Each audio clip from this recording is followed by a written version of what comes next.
Dear respected scholars, our honored guests, Imam Hilli, this is the first time I've had the pleasure of speaking to you, but I was left in tears and my heart is still shaking.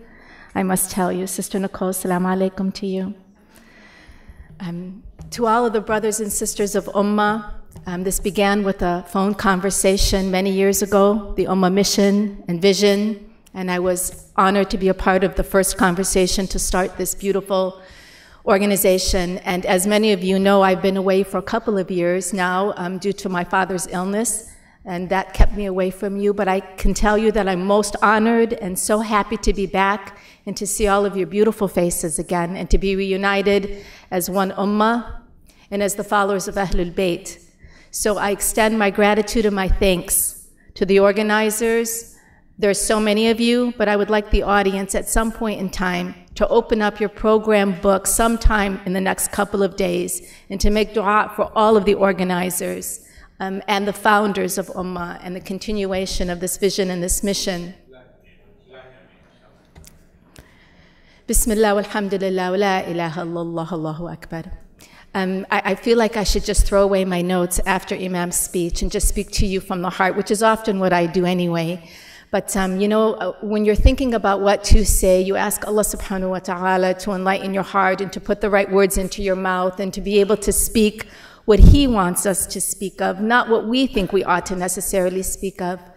I have not spoken about Zaman International publicly. I've not spoken about it in the Shia community, mostly because the istikharas that I take say, keep it quiet. But I think today, right now in this moment, is a time to speak. The topic that I was given is speaking about humanism embedded in our DNA and how small local efforts can have global impact and significance. I will say to you this, and this I believe from the bottom of my heart. And many of you know that I am third generation in this country, by some accounts fourth generation. My family has been in this country 116 years. That's a very long time. I believe that the ground here in America is most fertile, that the soil is most fertile for the school of Ahlul Bayt. Assalamu alaikum, assalamu alaikum, Sayyidina. Sallu ala Muhammadan wa ali Muhammad.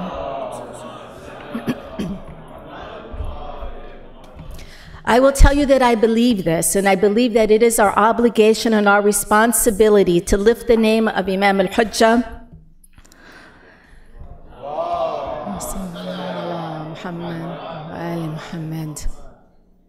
not necessarily from the podium and the microphone, but by our deeds and by putting our hearts and what we know of Ahlul Bayt into action. I strongly and I firmly believe that for too long we have been silent soldiers, that we have kept the beauty of Ahlul Bayt, the message of our Rasul alayhi salatu wasalam, the messages of what they have taught us. We have kept them to ourselves and we talk about them in circles like this, but we don't take them out into the public square. We don't take those messages out. We only keep them to ourselves as though it's a buried treasure that belongs to we the Shia and only the Shia, and this is wrong. Because our Imam is universal, our Prophet is universal, our Deen is universal, and it belongs to every single thing created in this universe. Every cell knows their Imam. Every human being innately buried in their heart is this fitrah in this Deen. And unless we take it out in a non-aggressive way, not pounding the hearts and minds of people, but by helping people, as Imam so eloquently put it, it's embedded in community.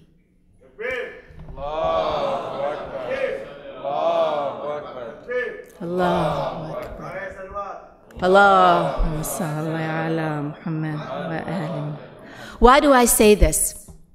For those of you who have studied your faith and your deen and you know its origin, you know the time of Mecca. America is much like Mecca, and I'll tell you how. Mecca in the day of the Prophet ﷺ was a trading city. It was a city that was developed economically and strong. Immigrants from all over the lands came to Mecca to trade. It was economically strong and stable. And even though we are in an economic downfall right now in this country, America has been known for its economic strength. This is a land of immigrants where people come here for the land and to seek promise, economic stability.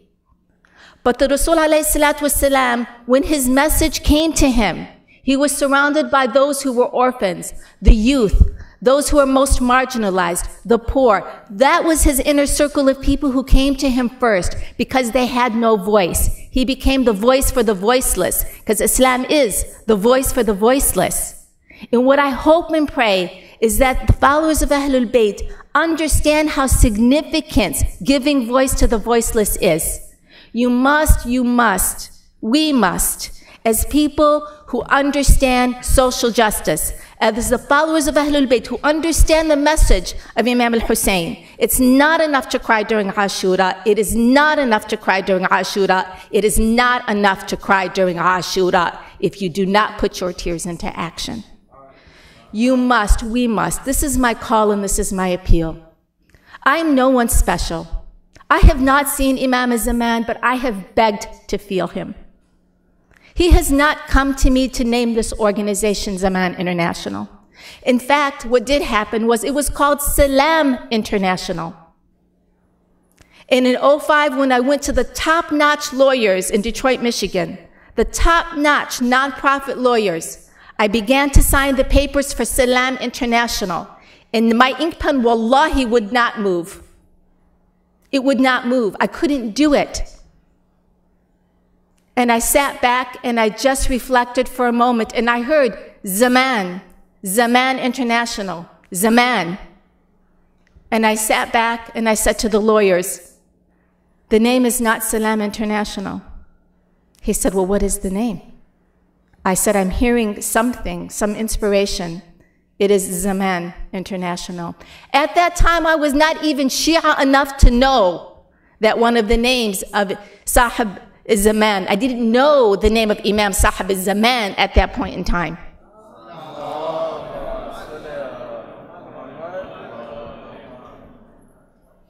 You know, we grew up in Dearborn, but trust me, brothers and sisters, our teachings of Ahlul Bayt were not so honed.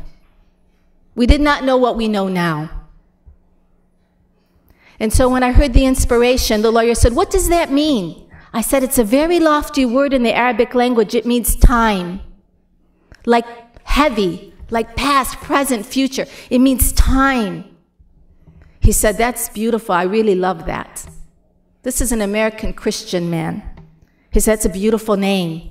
He says, but we have to redo all the paperwork. I said, so be it. We have to do all the paperwork. We redid the paperwork and Zaman International was launched. Then I began to study. Then I began to learn. And then I realized that perhaps, maybe, who knows, I don't even know. But I made an intention that when our Imam does come and becomes visible, I have one responsibility, and so do you. And now, as Imam says, I'm taking the responsibility off of myself and I'm sharing it with you. It's now your responsibility as well. So own it, please. And that was, at the very least, when our Imam becomes visible to us. At the very least, America may have heard his name through an organization like Zaman International. And they may have heard, Zaman, I've heard that before. I've seen it someplace. I've read about it someplace. And if we can at least serve our Imam by just raising his name, the conscious awareness of his name in a very subliminal way, that was the dua. I want to tell you something, and we have nothing to do with this. Zaman International ended up on the front page of the New York Times, and I'm completely digressing from my lecture, but I just feel motivated and compelled to tell you. Front page of the New York Times. Who ends up on the front page of the... You think that I have the capacity to put Zaman International on the front page of the New York Times? Absolutely not. And then I started to get checks from rabbis. And I couldn't figure out why I was getting checks from rabbis. Zaman in the Hebrew is also zaman, which means time. And so the Jewish population started sending me their zadaqah, which is the equivalent of our sadaqah, in 1/8 fractions. I said, Subhanallah al-Azim, Subhanallah al-Azim, Subhanallah al-Azim. And I realized that certainly this imam belongs to everybody. He is not ours exclusively. Do not keep him in your heart locked up, waiting for his intidar, as though he's exclusive to you. This is very selfish. He is not. So I say that America is much like Mecca, in that America has economic stability. Mecca had economic stability, but Mecca was spiritually deprived. And I believe that this country is spiritually deprived. I believe it is the teachings of Ahlul Bayt that change the landscape, the moral landscape. Our Islam changes the moral landscape of this country. And while we may see horrific things on TV about Islam, it is our responsibility to stand up and show the truth about our faith and our teachings. Now, we have the formula. We have the setting and we have the formula. The Quran is very, very, very clear, as Imam so eloquently spoke, that our good deeds are done in the service of others. The orphan, the widow, the miskeen, the wayfarer. Zamana International is about the marginalized women with no husbands, abandoned, abused, widowed, left out to dry. They are Muslims. They are even Shia, most of them. And I have to tell you something. We do not rush to help them. Even if I ask for $25 a month to help support them, I get pushback. And I'm beginning to feel, as Imam said, I should stop asking, because I feel like I'm almost committing a haram. I feel this by asking people to participate, because when they don't, I know the responsibility that's just been laid on their shoulders. So now I just wait for people to come more forward than to ask, because I'm afraid of what he spoke about. This organization started locally. Just in the past 2 years, we have taken care of 93,712 people.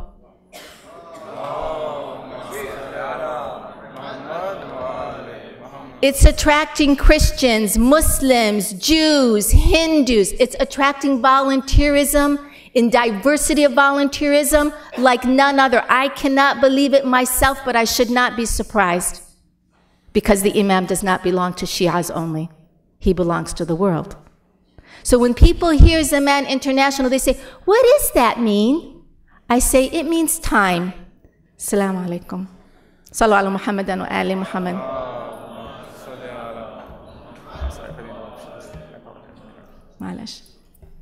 It means time. It means, I say to them, to the non-Muslims, it means about what will you do with your time on earth? What kind of steward will you be on earth? The Christians love this. They hear this and it resonates in their heart. It resonates because they're very service-oriented. It's a universal message. So we have the formula in the Quran. We have the setting. And then we have the example. Again, in these circles, we talk about these gorgeous, beautiful stories that stir our heart. Imam is speaking and I'm crying listening to his stories. I couldn't hold back my tears because these stories, they motivate us, they move us, they're cellular to us. The stories are so profound. The story of Imam Ali in the Ruku' giving his ring. The story of Nabi Ibrahim alayhi salam, where he's feeding an atheist and he sends the atheist off because the atheist doesn't believe in Allah subhanahu wa ta'ala. And Jibreel alayhi salam comes down and admonishes Ibrahim and says, Allah says, do you not think that I know that he does not believe in me, but I continue to provide his sustenance? Fatima giving away her wedding dress. And the stories continue to go on, and the story about Ahlul Bayt in numerous ways, the sacrifice, the complete altruism. But if we don't replicate and duplicate messenger RNA into our DNA, into our spiritual DNA, I'm sorry to say, brothers and sisters, at least this is my personal belief. I can look holier than thou, and I can pray 1,000,000 rak'ahs. To me, if you can't feed the person next to you and make sure that that person's stomach is just at least half as full as yours, we have really stood in a very poor position. The most basic needs, and I'm saying this to America, would you believe that America is going hungry? Who would believe this? Who would believe that this great country is going hungry? Would you believe that when I go into the homes of some of these widows and orphans here in America, nobody believes me? They say, oh, in America, nobody goes hungry. That's not true. And you open up their cupboards and you see that they have nothing. What are you to do? What human being would walk away from a crying widow with orphans? What kind of a hard-hearted person would do that? And we say, well, we're building our masajids and we're building our schools. Alhamdulillah, we should build our masajids and we should build our schools. But just like you institutionalize faith in the masjid and you institutionalize education in the schools, we have to institutionalize our humanitarian efforts in this country. And they will grow. This is what gets recognized in this country because it's not exclusive. It's inclusive. And as the followers of Ahlul Bayt, brothers and sisters, we have to own this country. This is a country that's given us, all of us, tremendous opportunity. As one imam says, we should not treat it like an ATM machine. We're here, we live, but we're not involved. We walk this earth. This earth that we walk is no different in America than the earth that we walk in Karbala or someplace else. It's all earth, and it all has people. Now, I would say to you, are the orphans worse off someplace else? Absolutely. Of course they are. But I'm talking about the recognition of the value that Ahlul Bayt followers bring to the table. When we come to the table and we have these heroes in Islam, not just heroes, other than the school of Ahlul Bayt, where do you find men crying their eyes out over the name of Fatima and Zainab, alayhim assalam? They are heroes. I'm proud. I'm proud to come forward. I'm proud to have an organization that is called Bayt al-Zahra. And do you know how it got that name? An Iraqi gentleman who was a patient of mine, lying in bed, dying of cancer because of God only knows what we threw on the Iraqi people in the Gulf War. Only God knows what happened to those people. And I said to him, Haji, how do you deal? Where do you get the sabr from? Beautiful mu'min man, beautiful elderly gentleman. I used to sit with him for hours to hear his stories about his life in Iraq. He tells me in Arabic, and I'll say it in English, for those who knocked on the door of Fatima al-Zahra, they were never denied. I never forgot it. Wallahi, I never forgot it. I said, these people, they don't need a handout. These refugees, they don't need a handout. They don't need Medicaid. They don't need a handout. They have something to teach us in this country that maybe we don't have. Tawassal, tawakkal. Complete understanding of who these people are in our lives and how to translate that into our actions, how to crystallize that. So we call Zaman International Hope for Humanity. Hope for humanity. Is that not who he is? Is he not in your minds the hope for humanity? After hearing this beautiful, eloquent lecture from Imam, isn't he hope for humanity? But it's not my responsibility and your responsibility to define who gets hope. It's not our responsibility to define who and in what condition that hope comes. If somebody needs that smile, it's there. If somebody needs shelter, it's there. If somebody needs food, it's there. If somebody needs clothes, it's there. And now we're growing internationally. We just finished building a well in Kenya. Subhanallah al-Azim. You know, truly, the dua should only be, Istafana bi khudamtak, ya Allah subhanahu wa ta'ala. Istafana bi khudamtak. This is our dua. It's not for us to decide how that's manifested. It's for us to plug into its manifestation. People are asking me constantly, I want to help, I want to serve, I want to help, I want to serve. And I tell them, then just do it. just help and just serve. But I don't know how. I don't know how, Sister Najah. You know, I want passion. I want to do some of the things you're doing. Do you think that this just comes naturally? It comes from begging. I beg and beg and beg. It comes from begging, and every single human being is a part of this great mosaic of helping in community. We're all a part of it. This isn't exclusive to any of us sitting on this table today. This is something that is out there, embedded. It's embedded. Every time you do a good deed, don't you feel so good? There's something euphoric that happens to you because it is embedded. It's a natural fitrah that Allah subhanahu wa ta'ala has placed within us. Now, today I feel like I'm really preaching, and I apologize for that. It's because Imam, he got me motivated, and look, 4 pages, I didn't even read any of them, because it's almost as though what he said just kind of was the primer and set it up. So I don't like preaching, and I tell people all the time, you want to do good Islam? Not, of course, our ulama, because their job is to preach. But for people like myself, just teach. Don't preach. We have ulama who can preach. Let's just teach. And now I feel like I'm preaching. So I really apologize for that. But I just cannot overemphasize the land there, the land here. The message there, the message here. The way that this could come together. And the way that organizations that are created even subliminally in the name of Al-Hujjah or Ahlul Bayt alayhum as-salam, the way this can grow if we just plant the seeds. Just make the intention, just ask Allah for your guidance, pray, as Imam said, for active intidar, pray for that activism, don't be idle, and look for the deed. Look for it. If you ask for the deed, it usually will find you. It manifests itself. But open your eyes and your hearts and look for it. Look for it. It's all around you. It's time. It's time for the senior centers. It's time for the orphanages in this country.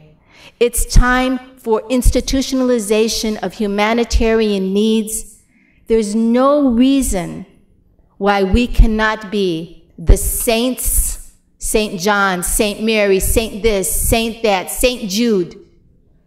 Why, when we have saints ourselves, are we not putting institutions that serve all people in our path? I don't have much longer, right? 2 minutes or so, but I would be available afterward. And again, we were going to show you a video of Zaman International's work and how it's been growing out of the Dearborn area internationally. But you know, I don't know where it's going to go. I'll be honest with you. It's not for me to know where it's going to go. I just know that it's an opportunity that's out there. I can teach you a methodology of how to get there, but the rest is really, it's really between you and your Lord, and you and your messenger, and you and Ahlul Bayt, and you and your Imam. Assalamu alaikum wa rahmatullahi wa barakatuh.